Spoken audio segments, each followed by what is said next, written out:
Alya is an Arabic name. It means the high one, so someone who's like on a level, a higher level. And that is, I would say, my extent of where it comes from. When you look at the London of your time as a child and the London of your time as an adult, what do you remember? What kind of difference do you see?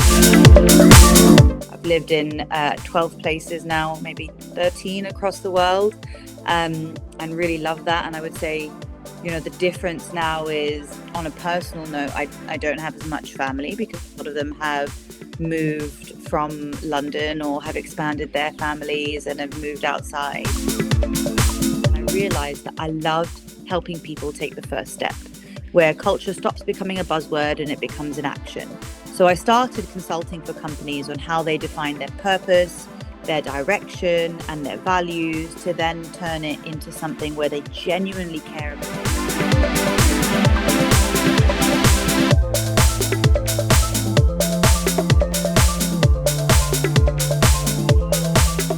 Hello everyone, and thank you for joining us in today's episode of the Obehi Podcast. I remain your host, Obehi L14, and I always love to talk about our story, our experiences, because actually that is our, how do I call that?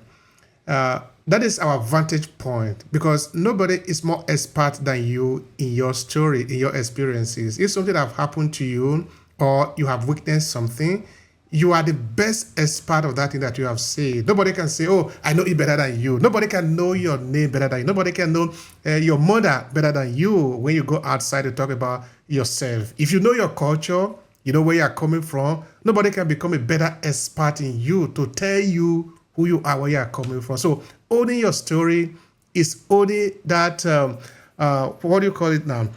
That aspect of life, that equity, that is the right word, that equity that nobody can contest with you.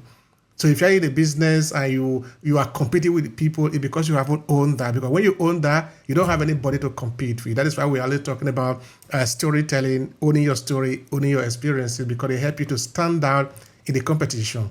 Of course, this is a podcast. I'm not alone here. I have a beautiful face who's going to be sharing with us where she's coming from, who she is, and what she does. So, yeah, I really want to thank you so much for being here, Alya. Would you start by telling us a bit about yourself? Then we'll just start it from there. Yes, thank you, Obehi. And oh my God, before I even get into that, I just want to say the way that you've put that is so beautiful and resonates so deeply, because no one knows us better than ourselves. And we'll get to talk about how that comes into my line of work in a moment. But it's so true. No one knows us better than us. So it's really important to have people tell their stories. So thank you for having me here today. My name is Alya. I am a culture consultant, but I'm also an executive coach. So I work with organizations and individuals who are starting on their culture journey and trying to identify and articulate the type of leader that they want to be, as well as a little bit of work in the wine world. That's interesting. Alya, could you tell us a bit about that? What does that mean, Alya? That is, of course, that is a kind of a little window to get into your words now. Yeah, of course. So Alya is an Arabic name. It means the high one, so someone who's like on a level, a higher level. And that is, I would say, my extent of where it comes from. But yeah, that's what it That's means. so beautiful. That is such a beautiful name. Thank you. We need to thank your parents for that. Yes, I do. They were also very adamant about the fact that they wanted me to have the shortest possible version of it, because there are a few ways of Aliyah, many different spellings, but mine is Alya, because they wanted to make it easier for me. That's lovely. You see, we need to really thank your parents for that, no?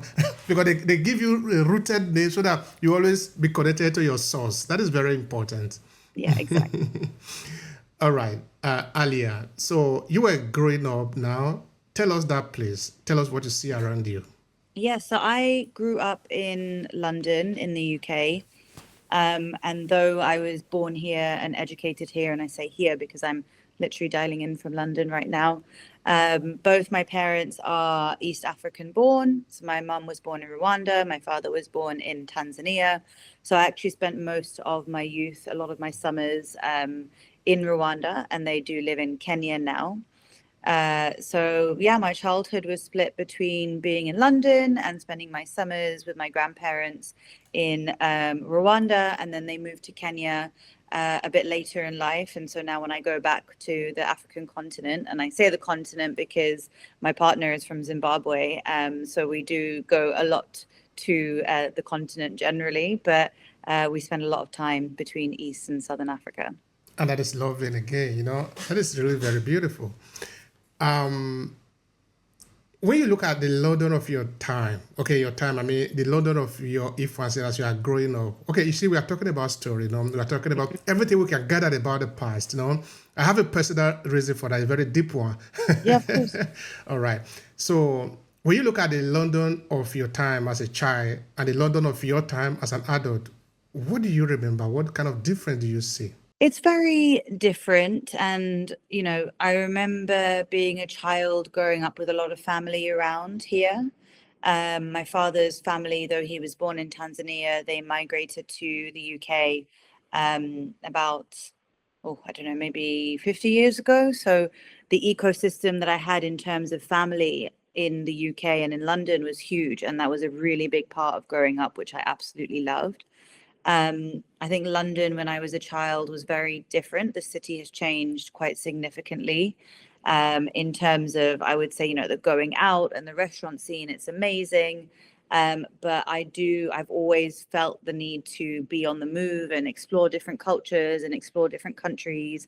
I've lived in 12 places now, maybe 13 across the world, and really love that. And I would say, the difference now is, on a personal note, I don't have as much family because a lot of them have moved from London or have expanded their families and have moved outside.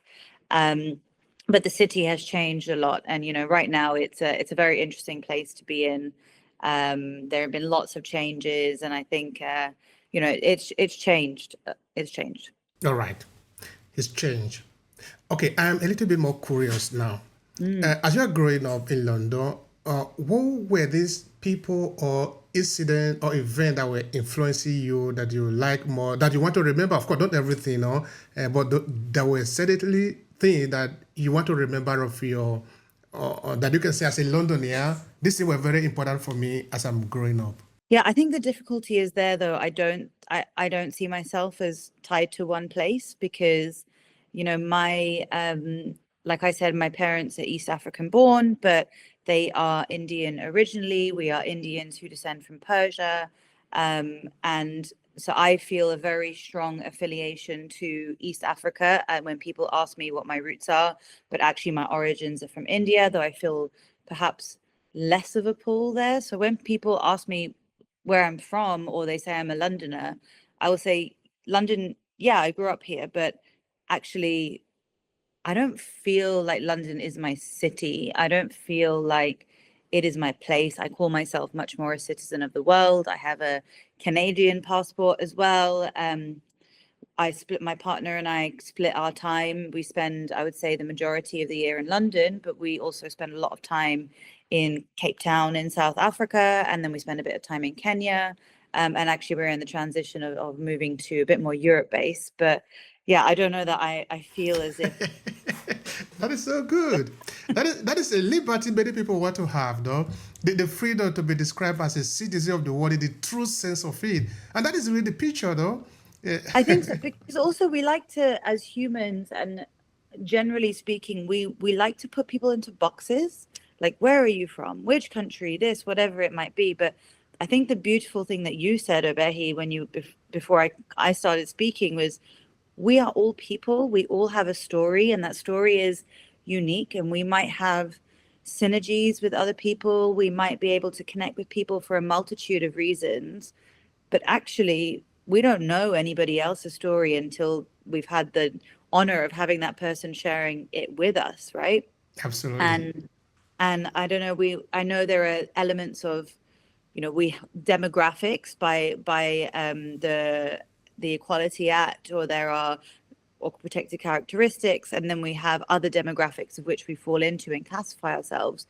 But I think sometimes we just forget that we are people, and these are all different facets of our life that come together. That is so true. And that is so beautiful. I really like the idea of these global citizens. No, would be you're not actually limited by the boundary, because if you are talking of the boundary now, you come to see that there was a time we didn't have that border. So if that border, if we remove it, if you say you are just this, if we remove that boundary, does it mean you disappear? Are you still relevant? Exactly. So if you are still And relevant, yeah, go on. go on.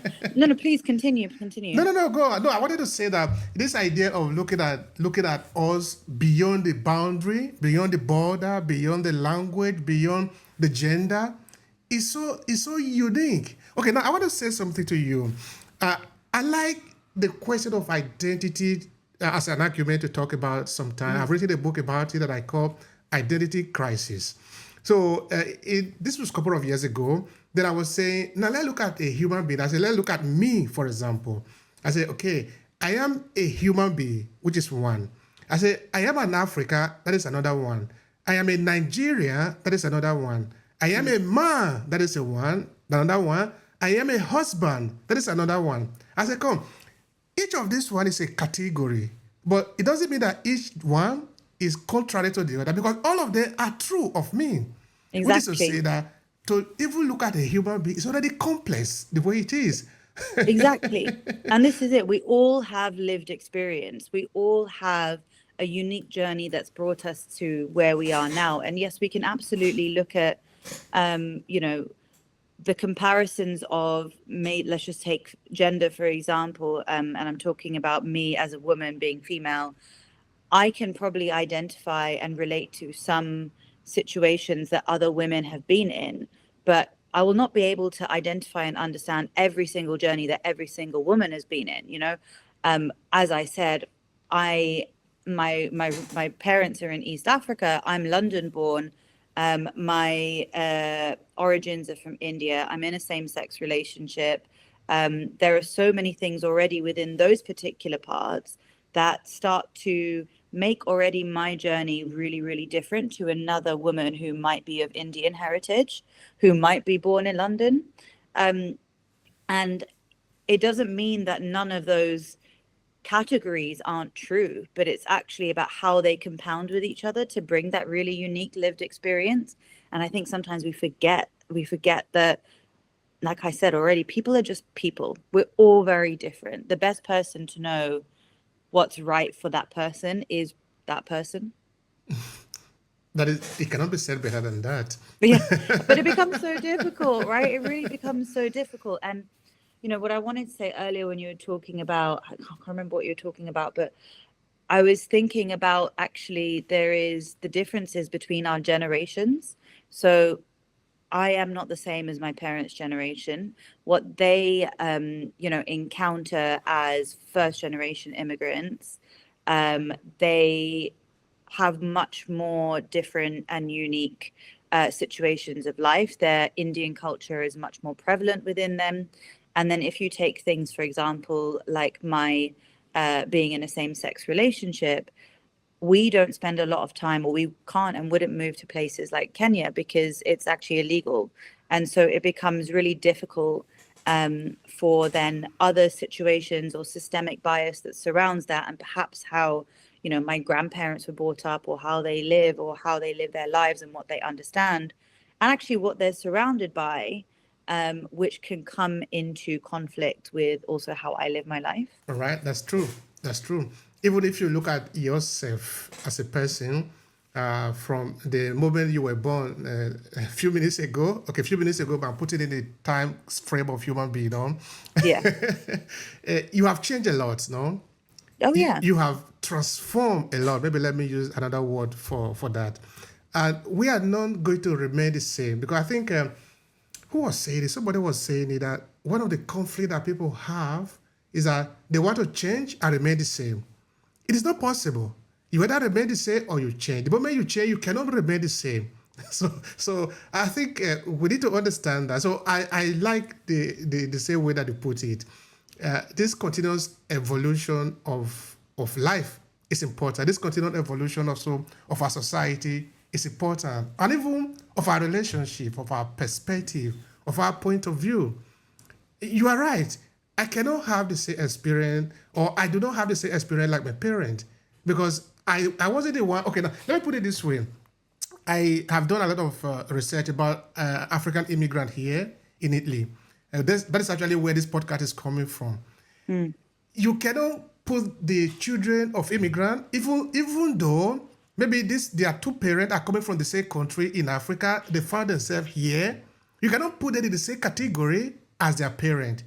They cannot see it the same way. Of course, that doesn't mean they shouldn't know where their parent is coming from.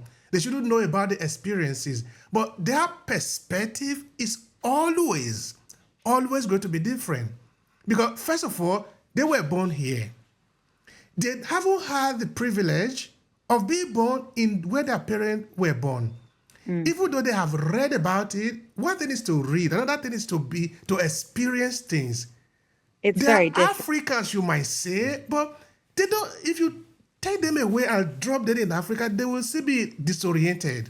I guess it depends how much time they've spent there or experience, but exactly, it's a very different experience and it's a very different time of life, in terms of which years it's happening, what's happening in the country at the time, freedom of travel, whatever it might be. There are so many factors that come into that. But it's a very interesting, and it comes back to I can't understand what it's like to be you and you can't understand what it's like to be me. And that is like very relevant for our own family members, because we're not exactly the same to each of our family members. We're all going to experience these things very, very differently, depending on many factors. And, you made a point about we can't change and we can't be the same. You can't do them both. What I think is really important with that is, change is good. Like, why shouldn't we change? Why shouldn't we evolve? People are scared of it, absolutely. But what can remain the same is how we behave with that, right? And we talk about, and I'll link this back to work for a second and what I do, but as someone who works with individuals and organizations to understand culture and to understand who they are, and particularly in the coaching space for first-time leaders to identify the kind of leader that they want to be, which is rooted in their values, whatever situation you might face or we might face, if we know what our values are, we know how to navigate any situation. So our behaviors in that might be the same, but the change still happens. Does that make sense? Absolutely. And I think that's so important, and it gets forgotten about, because if we do things or if we make decisions as an individual, as a leader, as an organization that's rooted in our values, well, then it doesn't matter kind of what happens, because we're doing it in a way that's authentic. I don't even like the word authentic, but for the lack of a better word here, that is true to who we are, or that feels like it's aligned with our own identity. And I'm curious. That's so important. I'm curious. You say you Yes. don't like that thing, authenticity. Could you expand on that? What do you mean by that? So I think what is authenticity? Because if we go back to all of these different facets of who we are, authenticity or authentic, and this is just my opinion, I'm, each to their own, it's something that's used a lot. Be yourself, be your authentic self. But how often do we even know who our authentic self is? Like, has everybody done the work to figure out what does authenticity mean to me? And actually, if I have all of these different parts of me, am I being authentic to all of them at the same time? And that's just a reflection on my own story and my own journey. But I like to use alignment a lot more, because I feel like it's about being aligned to how I want to do things, or what I want to achieve, or my purpose. All right. Thank you so much for that. I appreciate that. I really do. All right. Now let's spend some time on your coaching, because I think that is where more people are going to benefit from in this conversation. Of course, what we said up to this point was very important, because we need to know who we are before we can talk about what we do. That is our philosophy here. All right. Tell me about your coaching. Sure. So I used to work in the corporate world in learning and development, employee engagement, leading diversity, equity, and inclusion strategies around the world. And I always love working with people, helping them grow, feel included, and feel like they actually had a voice. And I always love meeting people from different backgrounds, different walks of life, no matter what that was. And culture started becoming a really big buzzword, right, around 3 years ago. And it's really gotten louder since. Companies and people know that culture matters, but a lot of them don't really know what it looks like in practice. So personally, I became curious, why do people stay? What makes them feel connected? What would make me want to stay in an organization? And started thinking about all these human nuances. And when I left the corporate world, I started freelancing. So I started working with organizations to understand or start their diversity, equity, and inclusion journeys. Sorry, I'm getting to the coaching part, I promise. And like I said, I did a bit of work in the wine world too, which I still do, and sit on a board in the drinks industries to advance diversity, equity, and inclusion practices. But at the same time, I was working with clients and I realized that I loved helping people take the first step, where culture stops becoming a buzzword and it becomes an action. So I started consulting for companies on how they define their purpose, their direction, and their values, to then turn it into something where they genuinely care about culture. And that's how my consulting business started, and eventually my coaching business. So this year I spent a lot of time, I did my diploma in executive coaching and formalized it because I did it informally. And I realized that through this journey of understanding culture and helping companies get started in their culture journey, I realized that the people who could make the biggest change when it came to culture were early stage leaders. And I really wanted to help people understand and identify the kind of leader that they wanted to be, that was in line with who they are. Because I really think that, we know culture is everywhere, but for first time leaders, especially, culture matters. When you get promoted, you're super excited, you want to take on your new role. Often, yes, there's a bit of like a path of how you do that, but sometimes there isn't always the toolkit to be the leader that you want to be, how to make an impact without losing yourself. And especially when that relates to people from underrepresented backgrounds, gender, ethnicity, whatever it might be, there are extra layers on that.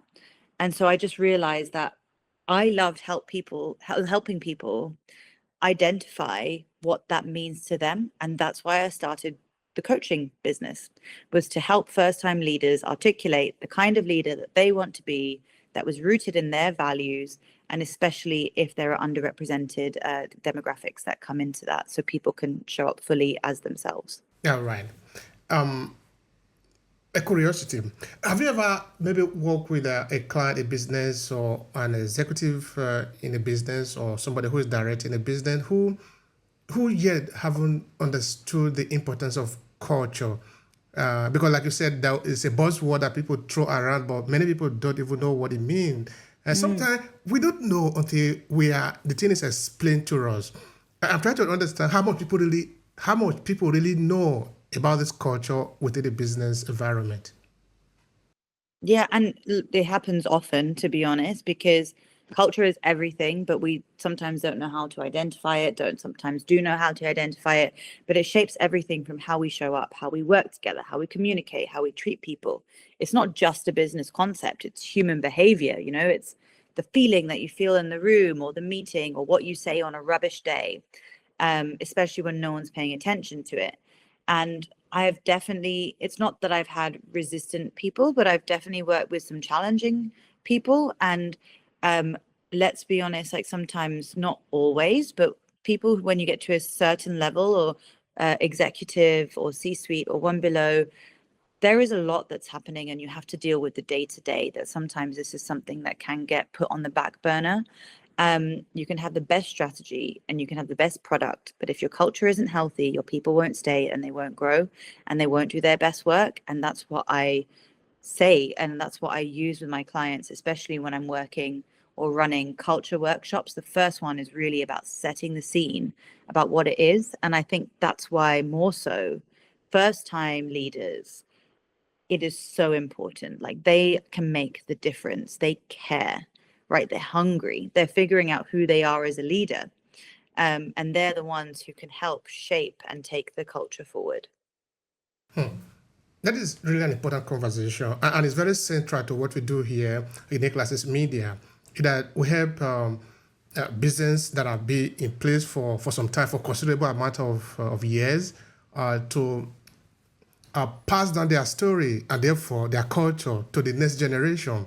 Now, what is the danger of not doing that? The danger, according to statistics, is that many third or fourth generation sometimes tend to even disregard what have been the story of their parents that founded this company. What the story is also telling us is that sometimes they don't know, but because you can't act on based on what you don't know. Maybe what they care about is just the money. They have the money, then they can do whatever they like. They can throw away the company because they don't know the foundation of the company. So, but what we are saying therefore is that if you want your children to care about it, you need to let them know why. You need to give them the reason to care. If not, they're You, not going to. yeah. Go But on, jump in. you answered the question there, right? Whether we're talking about a business or your family, whatever it might be, what the first question is why. If say we don't define what the culture is in an organization, everybody will start doing things that they'll carry on with their day to day, but they'll do it in a way that they think is what they need to do to get it done. And if it's not defined, people will do things in loads of different directions, and so people aren't aligned. Whereas if you actually take the time to define your why or your purpose and why you exist as an organization, why you want to be that kind of leader, or why that's your direction in life as a human, that purpose and your direction and where you're going to, then you articulate how you're going to get there. You can then communicate that, and then everybody's on the same page. And that is how the culture that especially people, building an organization want, or that is needed for the business, that's how it can be done. It has to be done that people, it has to be communicated so people know. Otherwise, people will go off in their own directions. All right, thank you for that. In fact, the question I actually was going there for, I know you already responded to it in a part, but I would like you to spend more time on it, which is how do you really build a culture in a company? Well, I think it starts with defining the why. If we don't define why a company exists, we don't know where we're going, what the purpose is, where we're going, and we don't know how we're going to get there. And I think that is the first step to really articulating what the culture is, or where your starting point is. And then from there, it's all about, I've talked briefly about values, but so many companies come up with these fantastic shiny words. They stick them on the wall, they put them here, and they say, these are our values. And then they're forgotten about, right? But actually, we have to make them actionable. We have to turn them into behaviors. We have to embed them into the day-to-day life and say, these are how these behaviors show up. This is exhibited by X, Y, Z. And these are not the behaviors X, Y, Z. And only when we start to do that, can we integrate those values into the everyday life and the employee experience, so that they are so well known and your culture starts to form. But it does take time. All right. I was thinking of another question I'm going to ask you there in related to the challenges, because I told you that we are working with a lot of businesses that are sometimes finding it difficult to pass down their culture to the next generation. I'm using culture here, but actually we're talking about the entire story of the business. The question I'm trying to figure out, or actually the point I'm trying to figure out there is, what is your reaction to the why some founders might find it difficult to be able to pass down their story? Because they know the story, of course. They know why they are doing it. They know the value. They know the audience that they want to serve. This is very clear for them. The problem is, after you have passed on, because every one of us is eventually going to die. We're not going to live forever. After you have passed on, the successor has come in, that have passed on to, another one has come in. Is this value still going to be passed on along with them? Why would some founders or some businesses have challenges passing on the same value to the next generation? Well, I mean, there could be a multitude of reasons, right? We have when you start a business, it is go, go, go. Everything, there's not really clear defined rules and areas of expertise. It's getting things done, whatever it might be. And so sometimes that is not the first thing that people think about, is let me sit down and define the kind of culture that I want to be, or at least once I've grown from one person to 6 people, like what do we want to do? It doesn't seem to be the driving force or thing that time gets allocated to, but it is so important. And then, businesses change. And what are priorities when you're a startup of 1 to 2 people, to when you're then 25, to then when you're 65, 100? The priorities and direction changes, which is why this doesn't have to be a static thing. Has to be a culture that, or any culture has to evolve with the people that come into it. So it's about making sure that, that purpose, is it still fit? Is it still the direction? Is that, if we're 3 years into the journey and we said this is where we want to be in 3 years, have we redefined what our purpose and direction is again for the next 5 years? And if we had a set of values at the beginning, perhaps they were what the company needed at that time, but that doesn't mean they can't change as the company changes too. And so there can be so many reasons as to why it's not thought about, but it definitely needs some consideration. Thank you so much for that. I like when you are talking about the evolution to, okay, we mentioned evolution before talking about our story. I like what you also said then, that I don't necessarily have to be my parent. I don't need to be just a copy of my parent. Of course, we shouldn't do that, because if we do that, the society will die, because we are supposed to move on. If we go back in the sense of, okay, my parents my mother never read any book, no? My father never write any book, but I've written more than 10.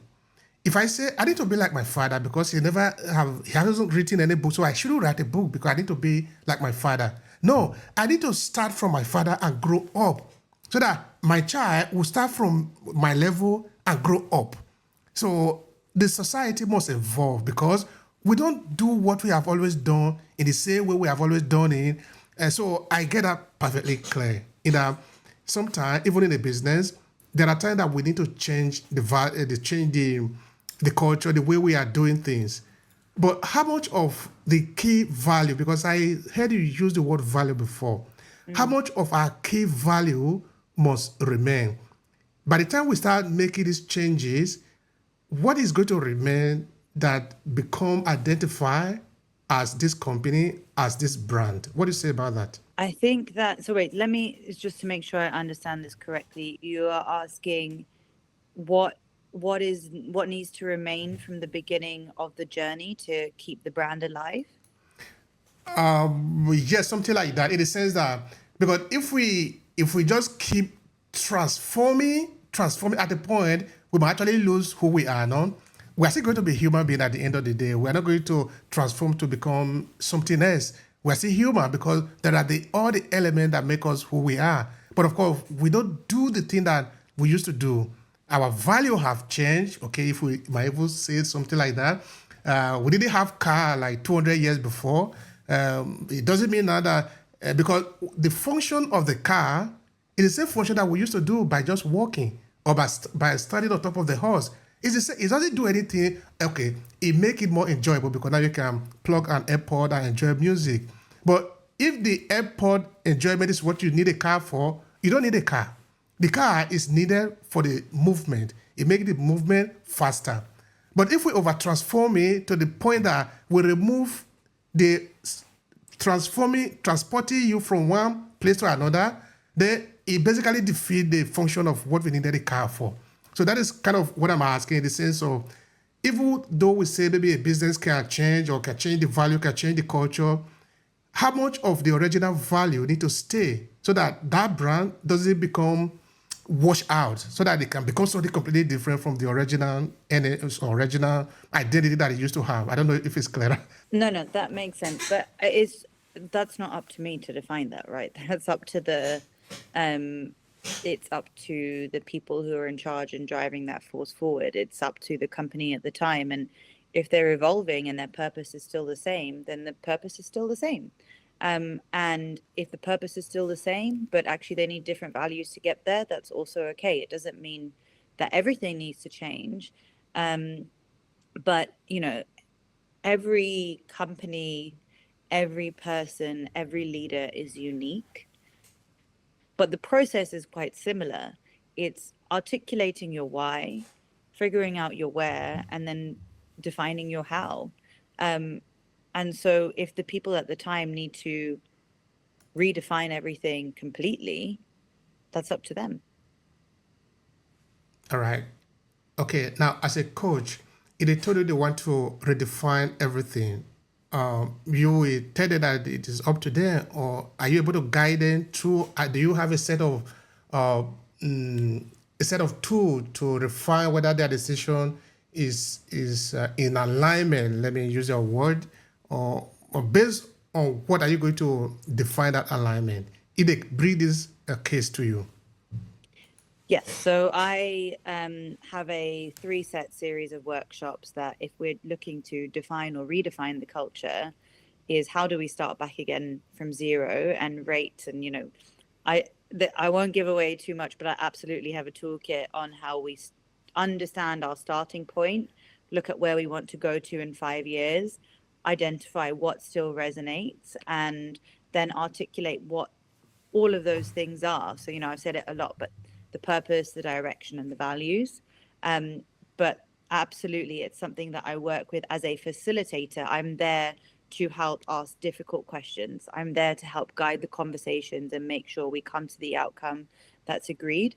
But as a coach on one-on-one, when doing a values elicitation, for example, that is something that can be done in an hour and a half one-on-one coaching session, which can really be used to articulate and identify what those values are. All right, thank you for that.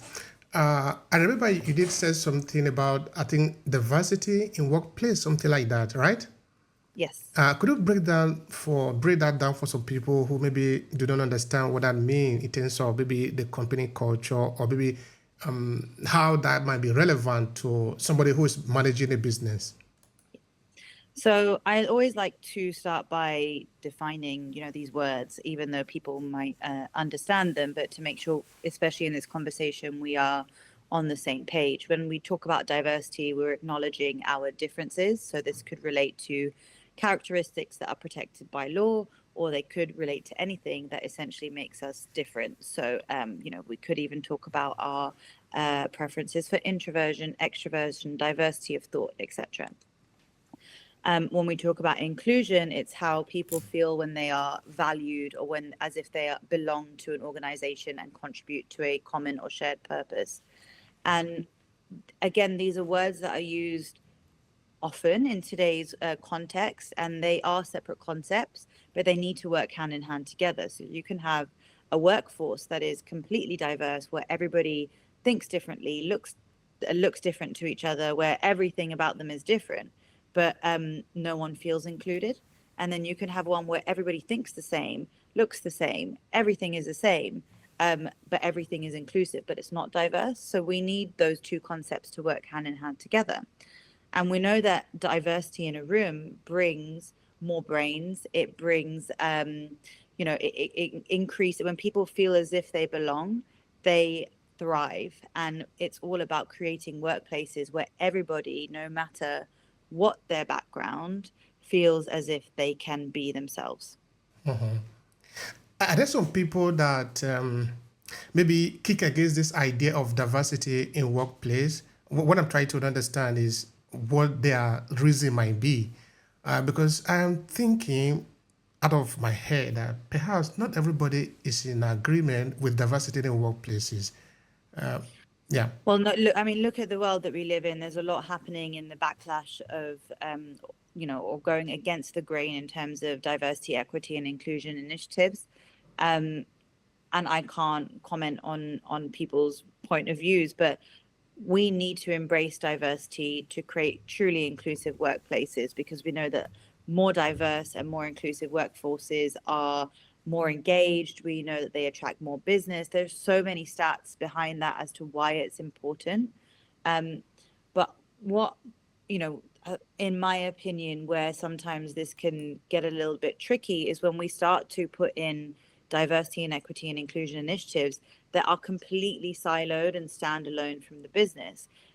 Actually, diversity needs to be something that's woven into the culture or woven into the DNA of a culture, because it is everybody's responsibility to make sure that they create an inclusive workplace and they look after or make sure that everybody and all of their colleagues and clients feel as if they are in a space where they can belong, they can be heard, they can be respected, and they can contribute. So I think, that's the important thing, is it needs to be something that is an extension of the culture rather than completely siloed. Thank you so much for that. And talking about the culture as a culture coach, somebody might be wondering, is it possible that we can also have bad culture? Maybe, okay, again, we're talking about within the business environment, no? So that it can be easy for people to figure out. What do you say about that? So you mean, can there be a bad culture? Yeah. Yeah, of course there can be bad cultures. There are toxic cultures, there are awful cultures. It's all of this. The way that I like to describe culture is, what do you go in when you go, whether you drink or not, if you go to the pub, if you go to a restaurant, if you go somewhere, you go with a friend and you describe your workplace, what do you say with your honest heart?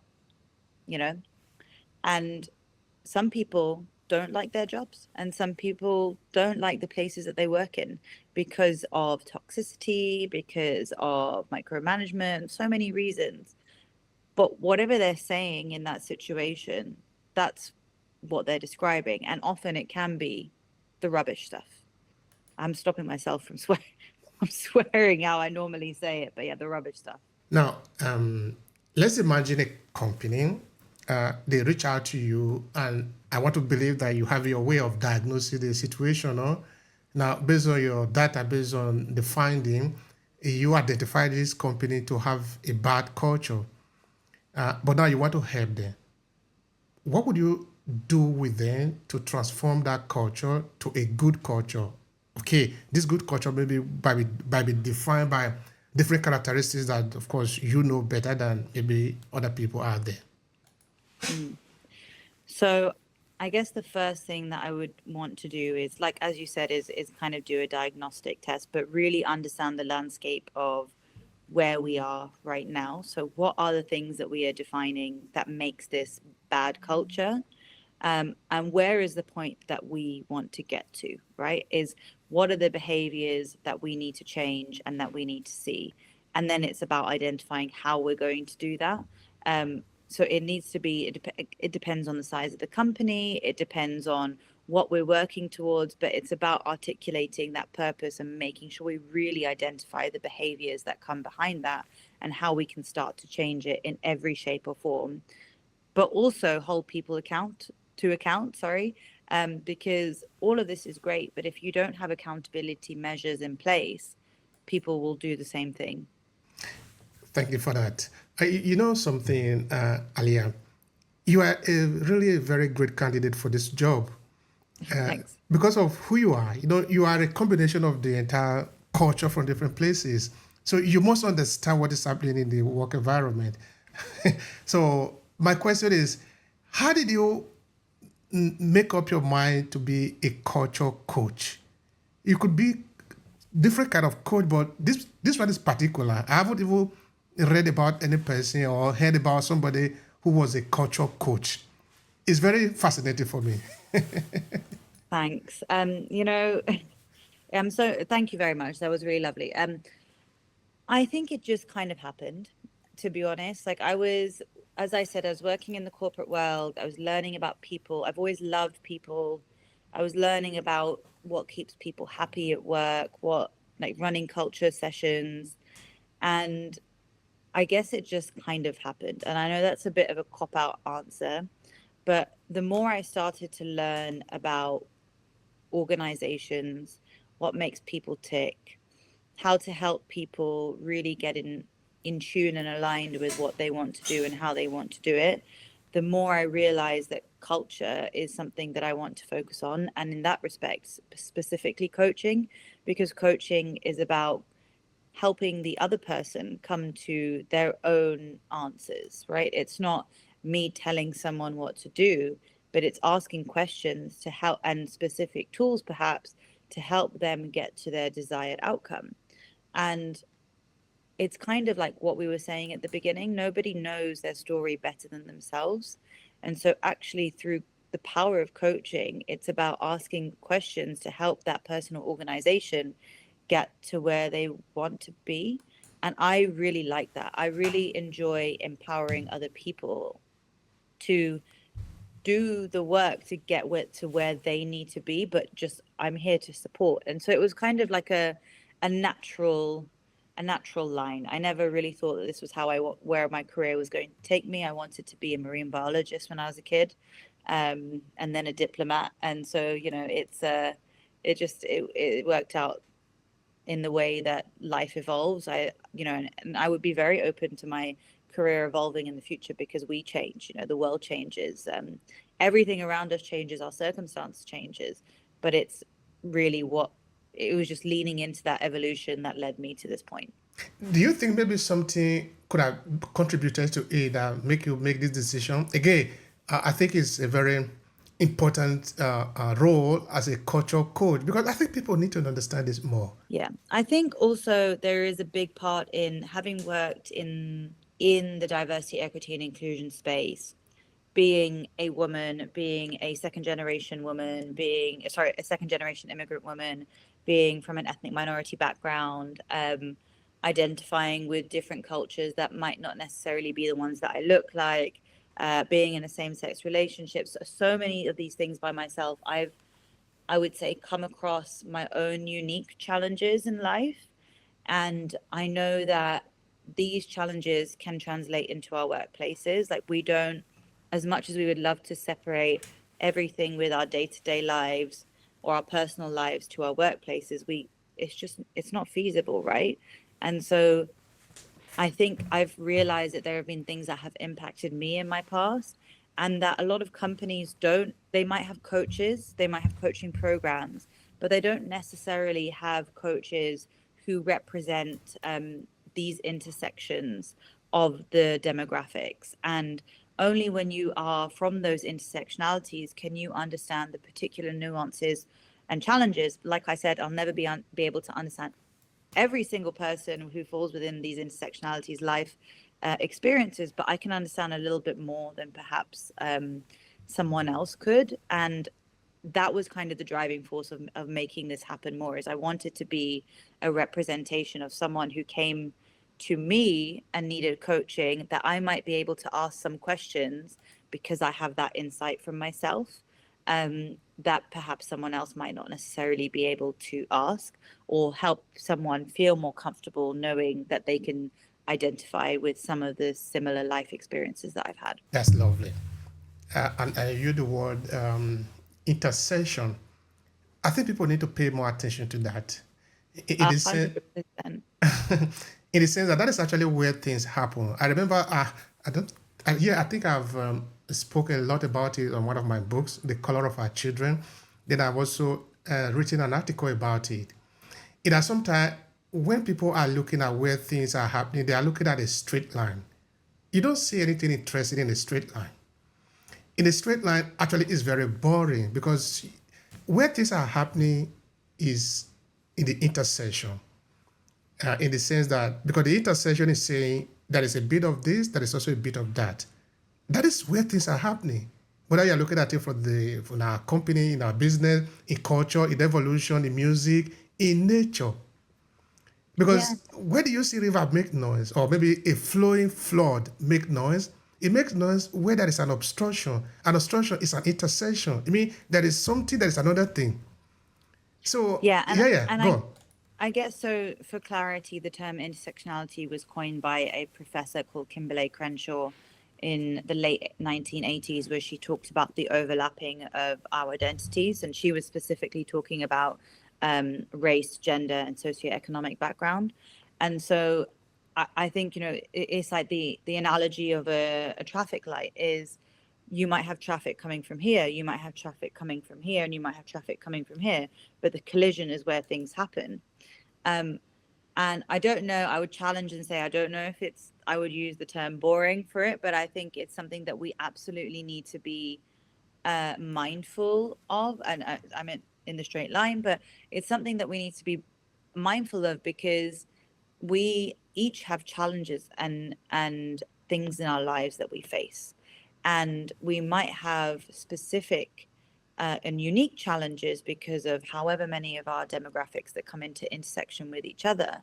But in this world where we want to be better allies and speak up and use our privileges to help other people, the only way that we can truly do that is to start to look at someone as a whole and look at their whole lived experience rather than one particular avenue of their lived identity. And it goes back to really what we were saying at the beginning, right? It's each of us have a lived experience. Each of those are unique. And each of that is compounded by a different level of whatever that might be. So it could be our socioeconomic background, it could be our gender, it could be our ethnicity, our sexuality, it could be, having a disability under the Disability Act. It could be all of those. But actually, we need to think about the intersections, because that is really where the uniqueness happens. Absolutely. Absolutely. That is a conversation somebody should look into expounding. It's very important. It's very important. Like I was saying, I don't think we need to remain in a straight line, because straight line, I repeat again, is so boring. Okay, let me explain. A straight line, if you take it to a musical note, it will be like ding, ding, ding, ding. Remember listening to a music that is just like that from the beginning to the end, ding, ding, ding. Because why you like the music? Because music essentially is noise. No? I remember in the school in those days, I was asking my music teacher, define for me what is music. And he said, music is noise. Just that it's an organized noise. Yeah. Because you hear ding, ding, ding, and the point is don, don. Because it is it's an interruption almost, it becomes interesting, because now that is an interruption of the pattern. Yeah. If you take it to a printed a work of art, 2D, you see that why you like a picture is because of the contradiction. Because there is a bit of it that is red, there is another a piece of it that is white, there is another piece of it that is yellow. I was saying, making this argument in my book, talking about it at culturality in Italian schools. I say, you need to understand that this is how it is naturally. Because if you doubt me, take a blue pen, take a blue sheet of paper, write a letter on a blue pen. You see that you can't see it because there is no contradiction. There is no intersection. Of course, it is there, but it's too thin, it's too little that we can't see it. Therefore, it is not beautiful. And it can show up in so many different ways, right? So in the sense of music and art and however it changes something and makes it more beautiful or makes it more interesting. I think with humans, it's however we want to see it, is we can't deny those intersections. It's actually about acknowledging someone's as a whole person. It's about acknowledging that experience that they have and trying our best to see how we can understand it. And actually it's, seeing how we can do better as well as other people to try and make this world a better place for them, or anyone, or whatever, whoever it might be, whatever intersection they're facing, is how can we all also be a little bit more accountable in our actions to make sure that we are mindful of other people's intersections. Thank you for that. This is the last one. Why are you doing this? Because I want to empower people to feel as if they can navigate their own challenges in life, but do it in a way that feels like it's aligned to them. I like that. Thank you so much, Alya. It has been a nice time talking with you and exploring what you're doing in your world. This is really been very beautiful. Thank you so much. Thank you so much for having me. It's been a pleasure. Thank you.